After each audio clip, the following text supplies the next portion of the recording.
চরণ কমলে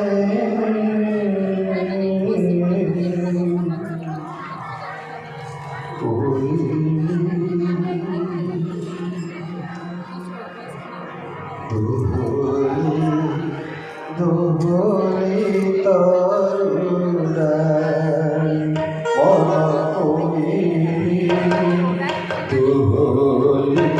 দোহলি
ঠাকুর মহারাজ মঞ্চে এসে গেছেন, মহন্ত মহারাজ মঞ্চে এসে গেছেন, সাধু সন্তবৃন্দ মঞ্চে এসে গেছেন।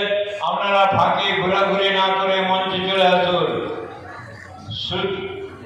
সকলকে এই বার্তা দিলাম, আপনারা বাল্যভোগের আগেই বলেছিলাম বাল্যভোগ খেয়ে মঞ্চে চলে আসুন।